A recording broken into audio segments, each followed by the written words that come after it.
A revival of sorts for a wrestling legend, a rare autograph, a one-of-one of a card for a specific company where the talent doesn't work for that company anymore. And once again, we have to talk about gold refractors and possibly what the sports card market has done to the wrestling card market. This is the Wrestling Card Market Watch for October 2023.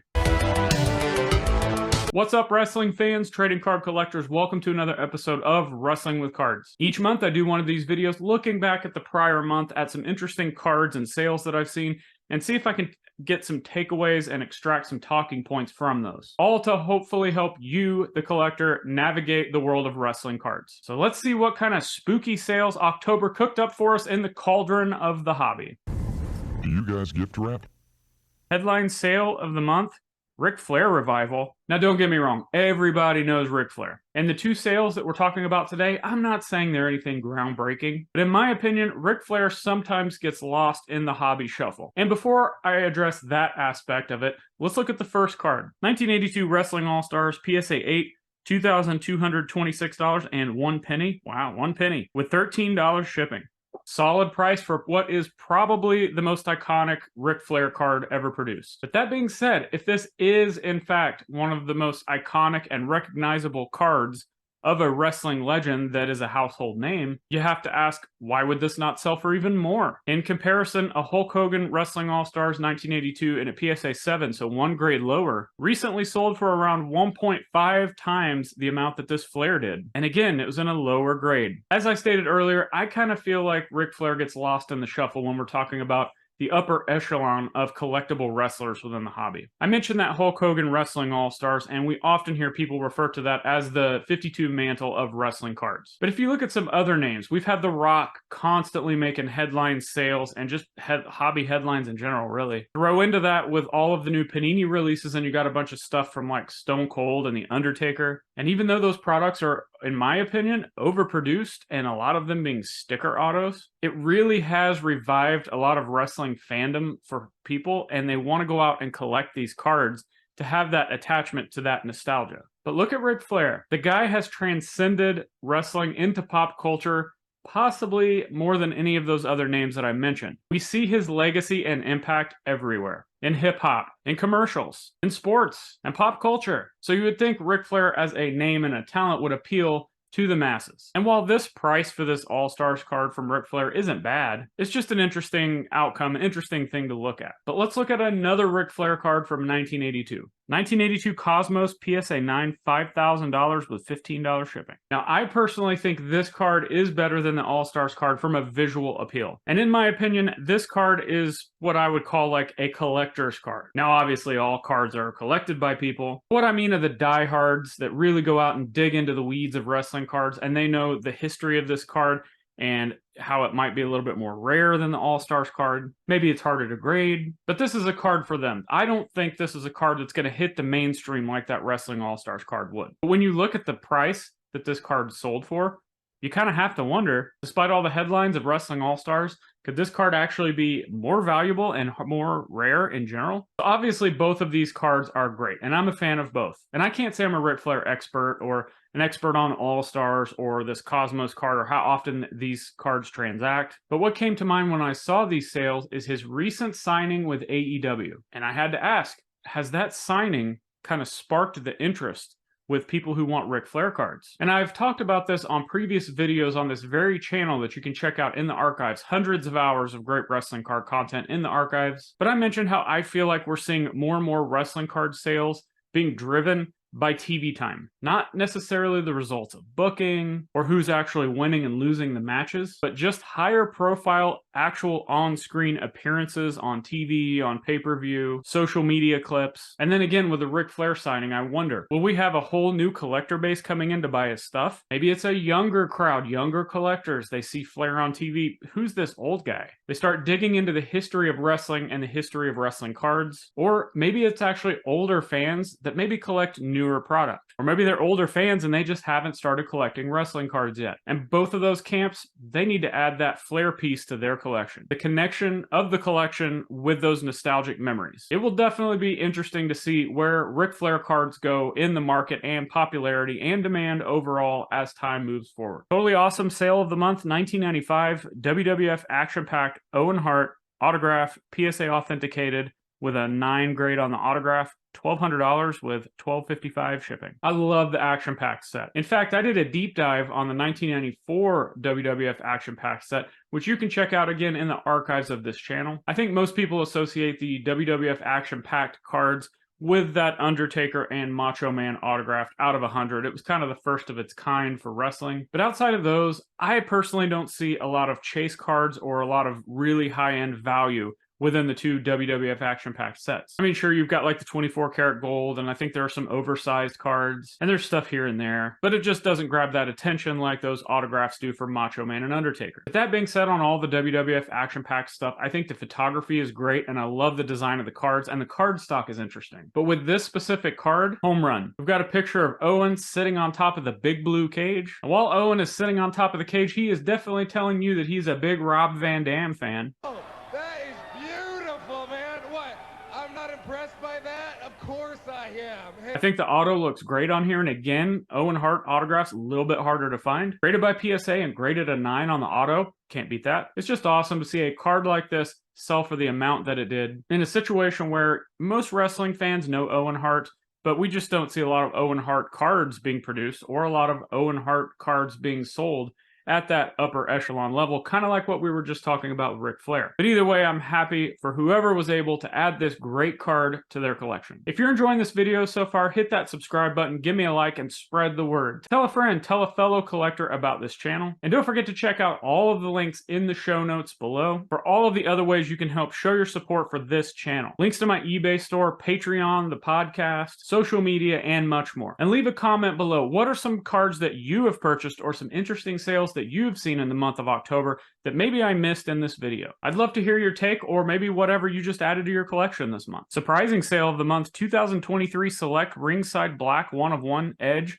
$1,200. Similar to the Ric Flair situation we just spoke about, I kind of feel like we've had a resurgence with Edge after his signing with AEW. And if we're going to take a look at an Edge card, it might as well be one of his upper echelon top tier cards. $1,200 for this is a great price. And I think it really goes to show two things. First being that, once again, I think this card shows that certain people in the hobby are willing to open those wallets and pay whatever it takes to get those rare cards that they have to have for their collections. I'm guessing the person that bought this is either one of those people that is just a high-end card chaser, so they want the one-of-ones, they want superfractors. Maybe they're putting together a set of black one-of-ones, who knows? And then the other type of person that could have potentially bought this card would be an Edge super collector. And when you really look at those two categories of the hobby, being the high-end card chasers and the super collectors, those are the two types of crowds that I would say open up the wallet the most to get the cards they need. To make sure that cards that are potentially once-in-a-lifetime opportunities don't slip through their hands. And they do whatever they need to do to get those cards. Whether that's selling off some of the other PC stuff, working some extra hours at their job, just whatever it takes. And the second thing that I think this sale represents, and this is kind of going back to once again to that Flair discussion that we just had, and that is the impact of on-screen time of talent. And this is something that I maybe did not touch on with the Ric Flair aspect, so we'll do it here, but it also ties in with Flair. In my opinion, for many collectors out there within wrestling cards,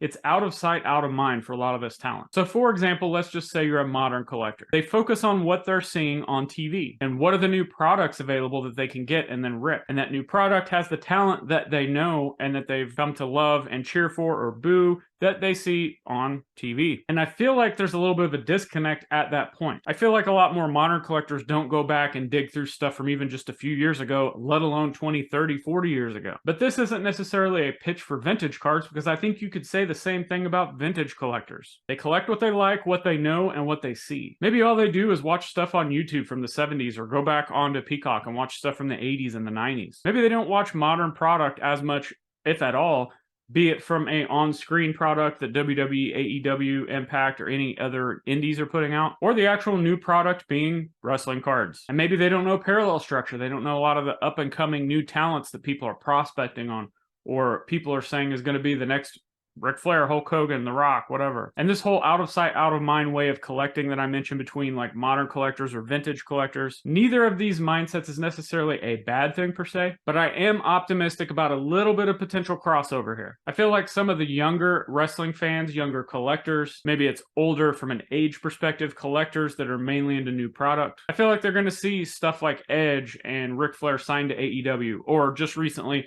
CM Punk returning to WWE, and maybe they start digging back into their career, and then maybe that results in digging back into their history of their cards. And on the flip side, I think there will be a lot of vintage collectors that maybe don't like current wrestling, but they randomly see a talent like a Dom Mysterio, like a Rhea Ripley, like an MJF, maybe LA Knight, maybe it's somebody on the indie scene that they just go on a Friday night to their local VFW and see. And they really latch onto the character and they start looking for that character, talents, modern cards. And if both of those scenarios were to happen, it would do absolutely nothing but grow the overall collector base of wrestling cards. And after all, that's why I'm doing this channel. That's what we all want within wrestling cards. We want to see more people just collecting, having fun, and growing the hobby pie. Questionable sale of the month, 2020 Topps Finest Austin Theory rookie card, gold out of 50, PSA 9, $2,499. However, a best offer of $500 was accepted. This is a great card to talk about, possibly some influences that we've seen in sports cards, and maybe I just need to wake up and smell the coffee. I actually have some coffee.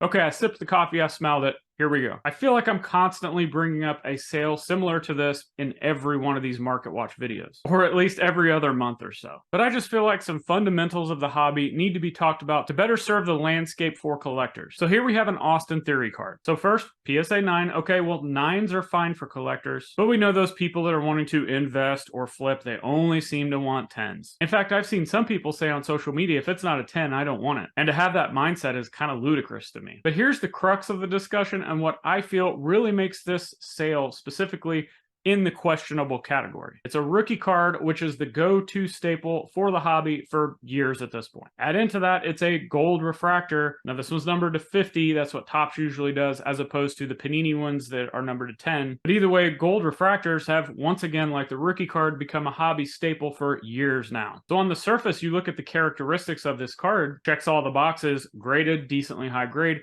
nice talent, gold refractor, rookie card. So you would think this would just hit that bin number, or possibly be even more valuable. But in my opinion, I actually look at the questionable aspect of this, not of the card, not of the talent, not of the grade, but more so the market in general, and possibly myself and others, how we've become kind of jaded to what we've seen in sports cards, and how maybe that is kind of reflected in wrestling cards. Not to mention, we're still coming down from that hobby boom that we saw a few years ago, and prices in general are just continuing to decline on some of the stuff.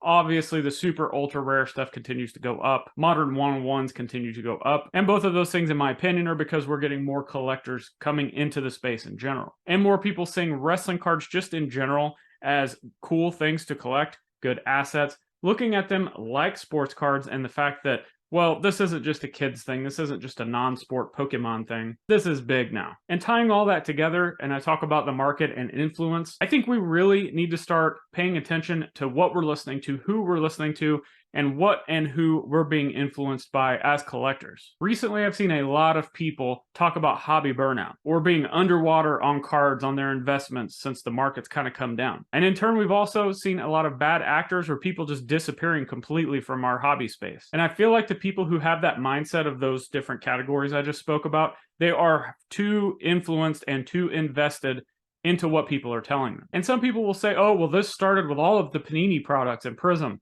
But I actually started seeing a lot of these things before that. A lot of these things aren't going to change, but in my opinion, I feel like there's just been too much emphasis put on prospecting, investments, and the values of cards, as opposed to just going out, building a collection, buying whatever it is you want, whether it's $1, whether it's $500,000, it doesn't matter. Just building that collection of things you actually like, as opposed to listening to what other people are telling you you should do, or trying to impress others and what they're collecting. And it may sound hypocritical or contradicting. I'm making content for you, the collectors, to listen to think about. And I have mentioned some things that I think you should do or shouldn't do. And here, this whole video is based on the market, which I'm maybe just said values shouldn't matter as much. But I want to talk about these things to make you, the collector, think about it. Maybe I say something about something that kind of light bulb goes off and it changes the way that you think about something or the way that you collect. Not necessarily saying go do this, don't do this, don't do that, but just to make you look at it from a different angle. But with this sale specifically,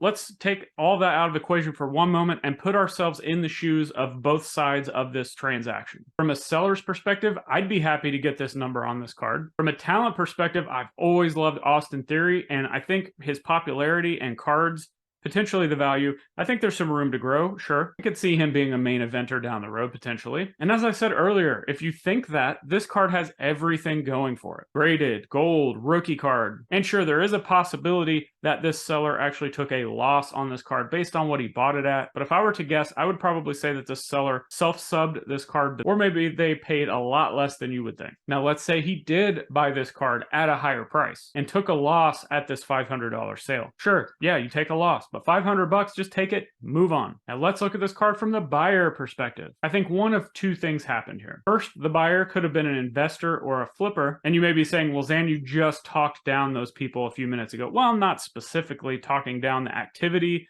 of the investor, of the flipper, but more so the idea of putting that mindset first over just wanting to own the card. In fact, I just mentioned how Austin Theory and the features of this card could potentially have room to grow in the future. But what I really hope happened is that an Austin Theory fan or an Austin Theory super collector is the one who ended up with this card. And maybe more importantly than that, wasn't afraid to open the wallet to get the card that they needed to get for that collection. Not being afraid of setting a new comp, not being afraid of throwing out that mega bid. They just had to have it. And ultimately, in my opinion, that's what collecting's all about. Having the items you want for your collection, chasing them down, getting those one-of-ones of those rare opportunities to have those pieces added to your PC, making that connection with those collectibles that mean something to you, all the while not caring what anybody else is doing or telling you what to do. What do you think about the cards I've talked about today or the talking points that I brought up within those cards? Let me know by leaving a comment below. And when you're done leaving a comment below, make sure to check out all of the links in the show notes below for the ways you can help show your support for this content if you enjoyed this video. And I appreciate your time stopping by today. If you had some fun listening to what we talked about today,